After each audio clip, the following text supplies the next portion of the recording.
Good afternoon. My name is Mike Pahsetopah. I'm here today to talk to you and show you how to do hand talk.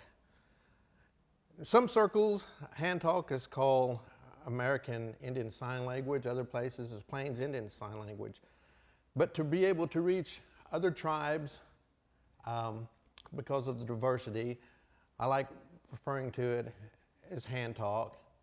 But in my world, it's talking with hands. So we're going to start in today. This is the fourth lesson on the four seasons. We're going to finish it here with signs of summer. The sign for summer in sign language is this, the sign of a moon, and then with heat from the sun. So those two signs here. If it's a real hot day, then you would bring that hand in like it was focusing on the intensity of the heat. Things that you would see in this type of season would be, let's say, the color of green. In sign language, Indian Sign Language, there's really no signs for colors. You would just point at that color as a reference. And so I brought this little piece of material here to symbolize green. So you would say the grass right here is green. That would be the most simplest way, especially if you was in a situation, at least you had a green shirt on, you could grab your shirt or something like that and use that as a reference. Also in this summer season, the grass grows. Now there's two signs for grow that is out there. One is this, the blades of the grass are growing up, and then some of them, they will use that mark right here as it's growing up. Another thing we do in this season is go fishing. So in sign language, we would do catch, fish. To describe the fish, you might say the fish was small, or you might say it's big, the fish was big. So that's how we sign that. If we want to say go fishing, we would sign for go. This is like go. So maybe in the direction of where you're going, you might throw that in there, and then this, those two, and then throw that fishing. You can use double hands, meaning, you know, making sounds like fishing, more than one fish. Make it more plural. And then let's say, like the season is right now, the end of spring season, there's lots of rain. Okay, so you would say that the water is rising. Just like if you was standing in it, you would feel that water. So you would say that water's coming up. A lot of rain, you would use that sign for big or abundance of rain.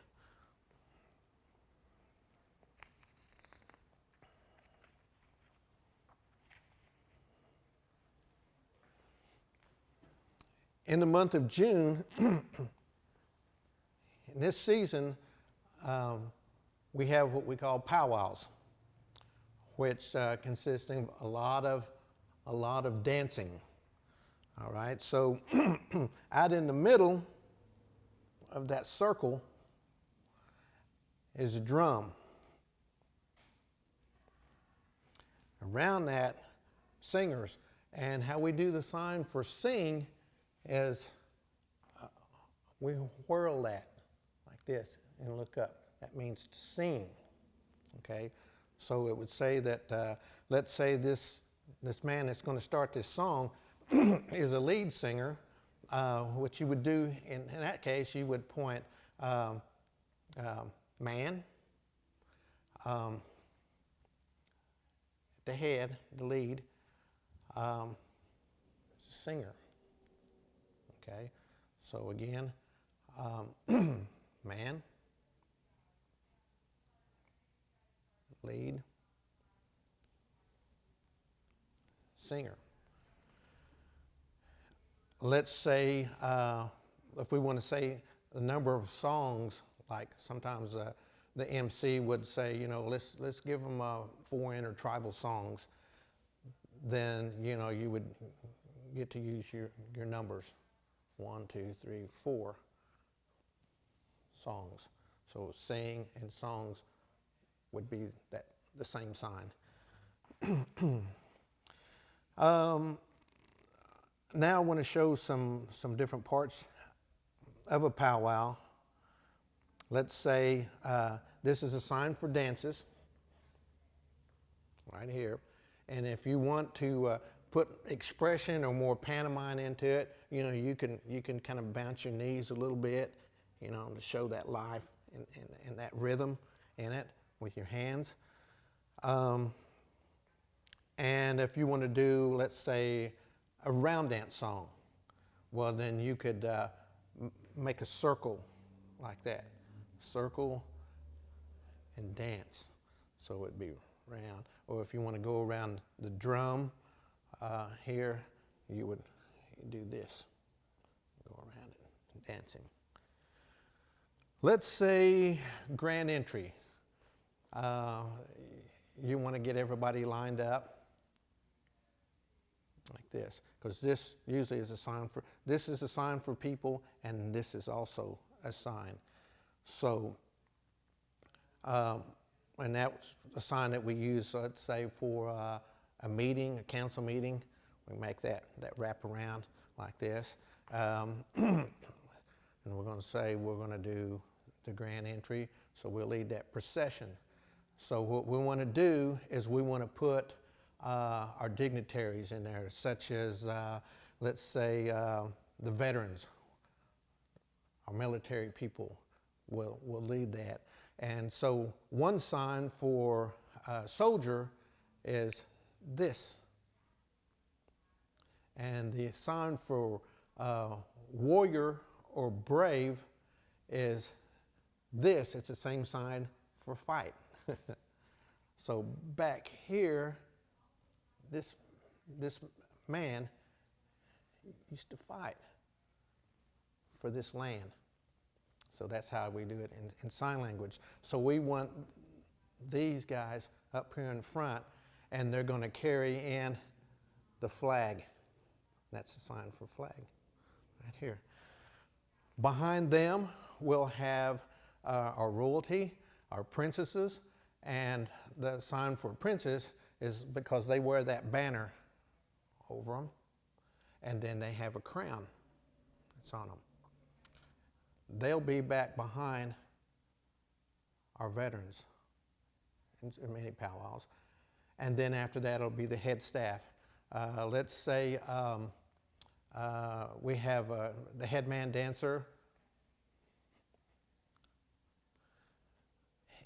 Let's say he's a fancy dancer. The old word for fancy dance in the old days when it came out was crazy dance. So you would make that sign for crazy and then dance. Now, Ponca people that watch this, they're going to like that because we get to tell about that dance, how it got its name. But in the movement of it, of that dance, that's how my grandpa, he'd get all into it with his shoulders and ask me, when are you going to dance again? And then, he'd kind of mimic the way I would dance. And then the head lady dancer. So you would sign for woman, or you can do it this way with both hands, or over there, and then like this, and do that sign for lady or woman dancer. And then she's up in the front. So, and then after that, you can just say all the dancers in that lineup, that processional. And then the songs that we dance, I've already did the round dance. Another dance that you would see, let's see, would be kind of like, let's say, war dance, or again, war dance. That's what we call an intertribal at one time. But today, we say intertribal dance, and so it'd be kind of too hard to say intertribal in sign language, except if you was to do the sign for Native American with your hand, all get up and dance, or something like that. So we have the round dance. Let's say two-step. It would be the lady's choice, and then she picks one man to come out and dance. And then so that sign for that two-step would be this.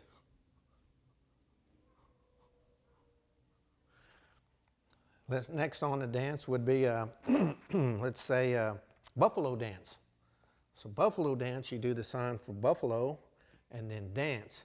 And if you wanted to put that little hop movement in it, this is how we do it in the schools whenever we dance. I'll explain it like that. And then followed by the snake dance. And the snake dance, you make that sign for that snake, and then that. And then that's follow the leader.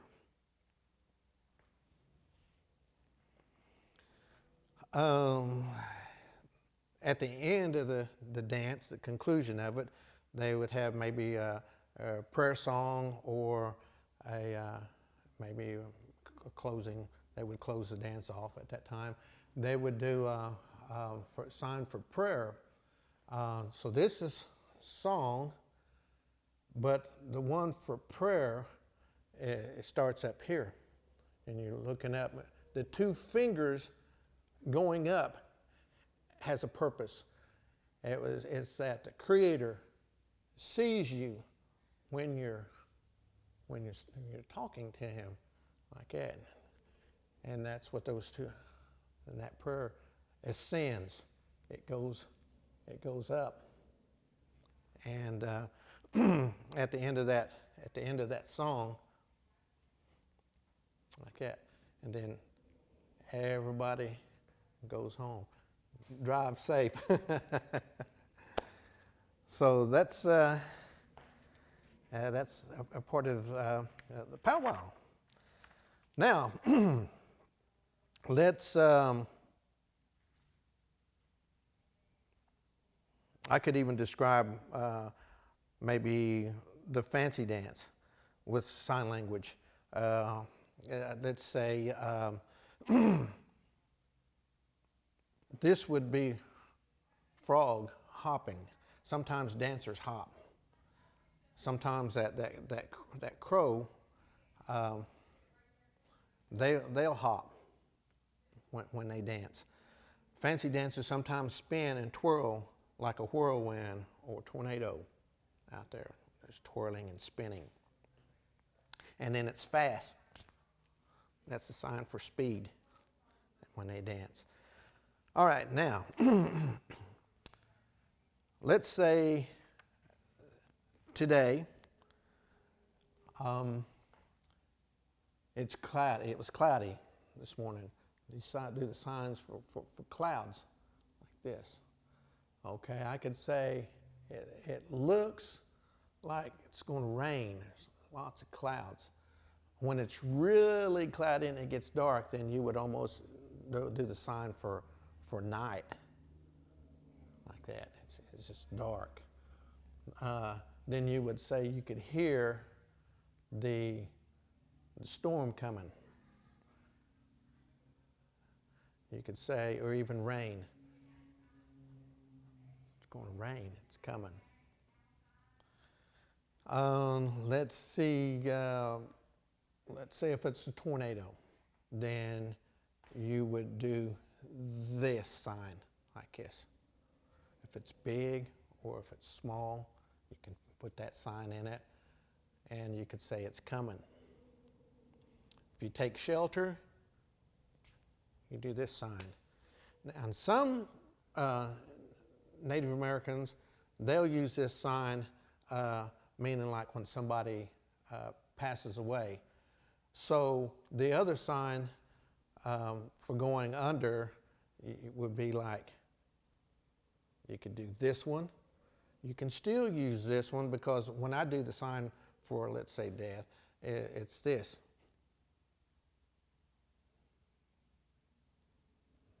They say they're gone. So what I wanted to do was show that there's some differences, how we can use those signs. We might even could ask one person that's learning sign language or does sign language, how they would sign that, and then say, well, this is what we do it this way, like that. So, boy, I really put that sign right there with the tornado, man. It sounds scary, doesn't it? But that's how I had Dad to say, take cover, get into something. Let's see here. Wind.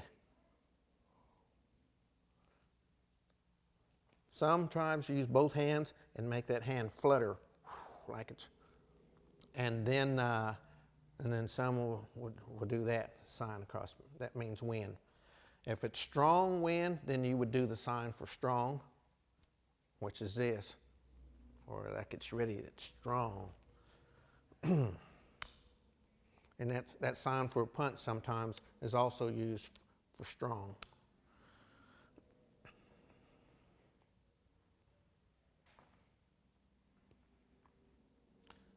Now let's look at the word walk. Walk. This is the sign language for walk.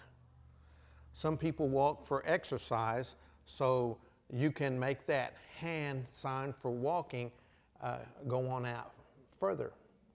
If it's a person walking with you, you would say, question, you want to go with me walking? Or you could say, I seen two men walking. So as we begin to we can put some of these signs together to build a phrase, to build a sentence, but it's always not going to be like you would say it in English, because this is not a spoken language, though we're signing words. It's just how we begin to frame the words together in the easiest way to describe something.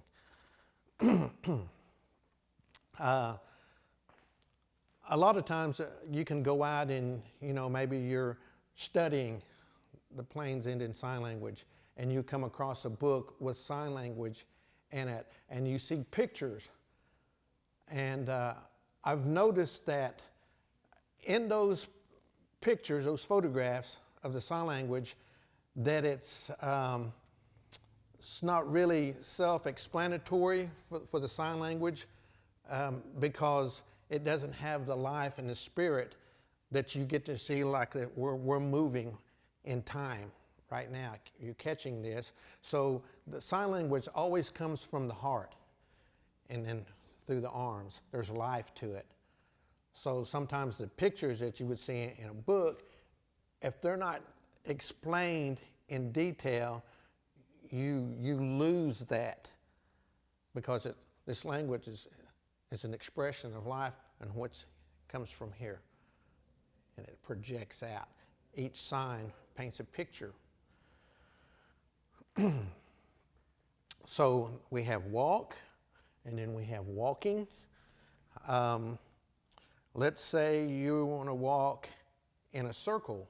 Well, you could do, let's say out here you see trees, and I'm going to go over here, I'm going to walk over there, and then I'm going to go around that tree, and then I'm going to come back here.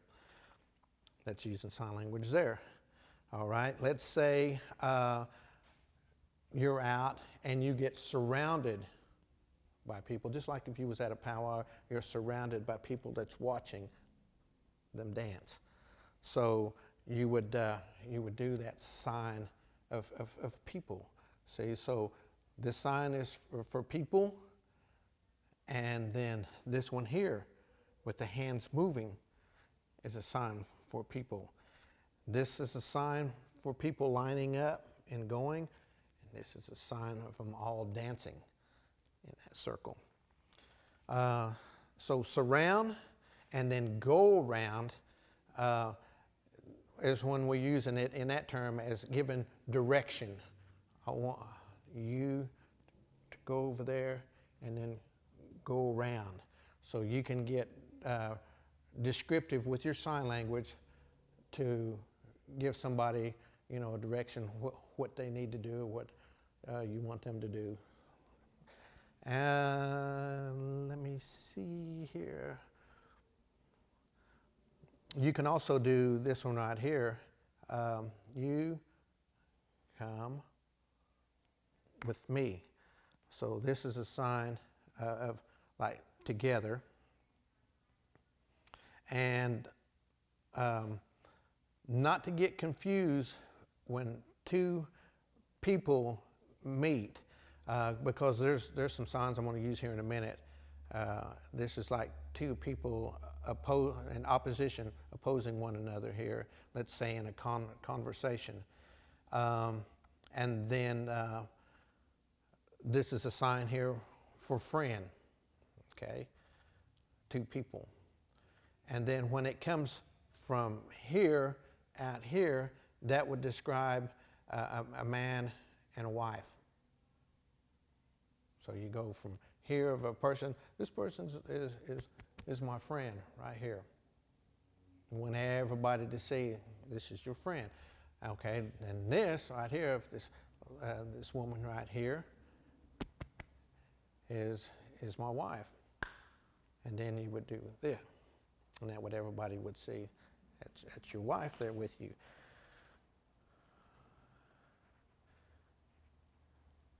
Now, land. Land would be, this is prairie right here. This is a sign for prairie, all right? And this is a sign for earth, land, right here, over the top. You know, because we know the earth is round, so the hands down like this. But this right here, of the earth here, is like just like when we're saying, you know, the grass, using that, so it comes forth out of the dirt. Now, ground, right here, up close, you would do here, up close to you. You know, you're standing right here on the ground. And then if you was to plant, in the spring lesson, I showed that was one of the signs of spring is planting. So the dirt, you could grab up the dirt like this here, and then if you was to dig, and then you plant a seed in it, and that would be that sign here. But if you look around and you say all of this here, land here, right here, is mine. You can do it like this. It's ground here. Come up. We're going to dance right here. All these little terms. These are the kind of things that I can look back and remember conversations in sign language when I was little and watching the elders and the adults talking using sign language, which today you don't see it. We text. Our thumbs are still working, but it's on that phone. But if we can keep this alive, keep it going, and reach more people and gain that interest, you'll find it's a great tool. You know, because there's times that it may be inappropriate to speak out loud. So then sign language would come in. Like somebody was coming in, I'm around people that talk loud and project, and they'll see me and yell my name. I'd want to be able to come over here. But like I said, the sign language is generated from here. And the old ones would talk, they would talk about how they felt inside here. You know, like today was good. I feel good in here in my heart. And that's how they would express themselves. It was always when they would get up and stand, and they wanted to talk to everybody, they would express, you know, like how the day's been for them, and that they feel good inside and glad everybody's here today. So that's some of the gestures, some of the action as they relating to individuals. Now, I want to talk a little bit on speaking. I want to use this word speak, talk, words. It's things that we've covered in the past, but sometimes there's different signs for it. This is, say, the word, for example, speak. Speak. Speak. Talk. Some would use words, and some would keep their hand going. That's talking. Talking between two men, then you would do this here. Now, if you wanted to call somebody aside and have a private conversation with them, then you'd use this hand here, which is the hand that they use for concealing something. So you would do this here, and then that sign behind it. That would be a private conversation. Where if it was before people, then you would use this sign right here, and that's a sign, you know, for attention. I have something to say. I want to speak, and you would stand up. Everything in order, protocol, and then you would speak and address everybody, all. Or if there was people on this side, you would use both hands together in unison. The sign for call, not like calling somebody on a telephone, but call in the old days, they would do this. That would be a way, let's say a camp crier would come out, and he would be heralding people to get ready, we're going to dance. He would do this. Now, if it was a shout, then he would tilt his head and let those words go up in the atmosphere, in the air, and it would go way out. Everybody could hear. Words. We'll look at the word true and the word truth. When somebody speaks and they're talking the truth, then that word, you point that finger out. But if it's truth, truth, then it comes from the heart. It's like if you see something, that's truth. What he says speaks the truth. When somebody's not speaking the truth, well, then you also see this finger go across the mouth. If they hold it right there, that means that's not true, it's a lie. And if that person is known to do that, then you put the action in that, like that. And now, the one we do for quarrel. We see opposition, people that may be divided right here, then you would do this one right here. But if they were talking and quarreling or an argument, then the hands would go like this. Like that. Almost looks like you're doing the lightning bolts when there's opposition. Now, when we're asking something like in direction, like who, where, when, you do this. But if you did have a question, let's say if you ask somebody, "Do you understand me?"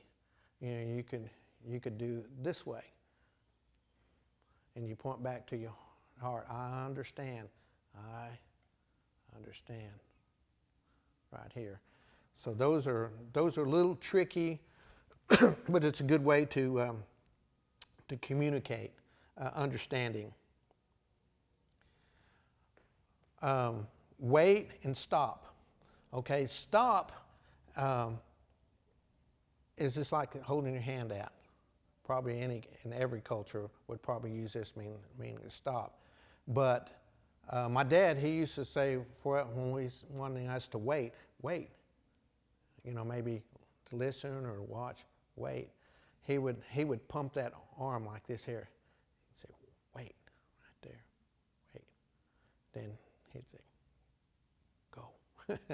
And that's how he done. That's what I learned from him on a lot of things. A lot of times we do that. So let's say we're going to do a show or something, and we can't just get up to the microphone and announce everything we're doing step by step. We'll just use that sign language. Go ahead. And then I'll get in position and do the dance. Now, write. If you're going to write something, you would do this. This is a sign for paper. This is a sign for write. But if you're doing painting, you bring it down like that. So write, paint.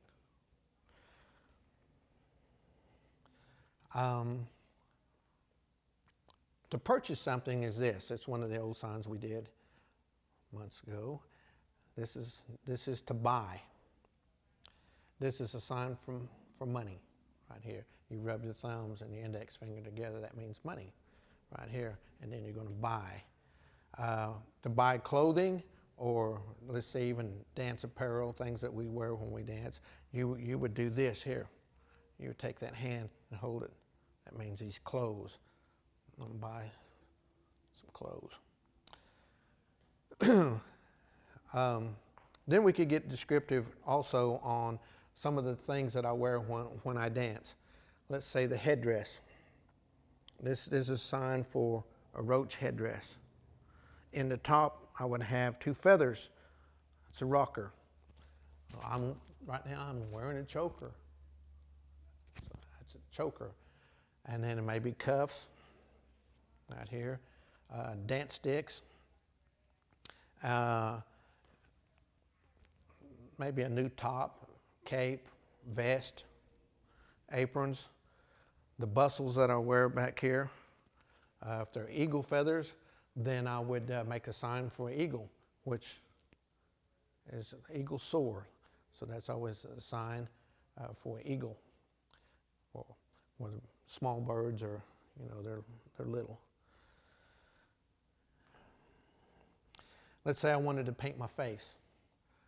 This is a sign for red on the cheeks. This is a sign for white, palm out.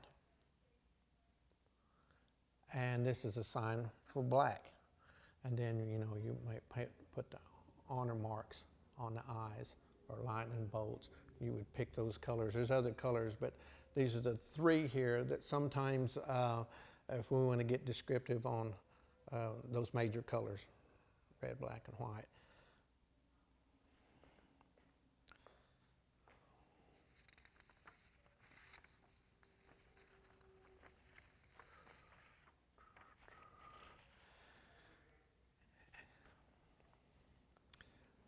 Sometimes when we're saying now, we'll make that little mark like this. It's like if you were typing. Boom. That means now. Sometimes people giving direction will use that index finger right here. And then throw in that word, that sign for now. Now, if you was wanting to get the attention to somebody, a lot of times they would use this one. But then some of them will make that dot like this here.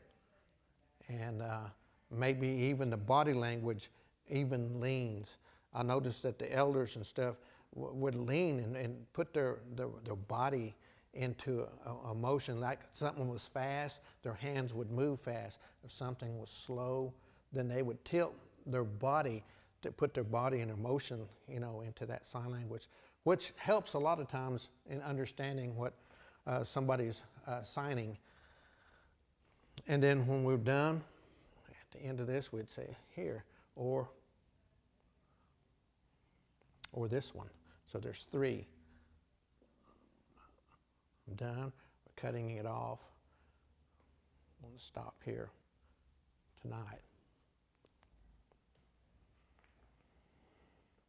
So that's going to conclude Signs of Summer. And practice these. Look back at the old videos that we have out there and continue and learn how to talk with your hands. Have a good day.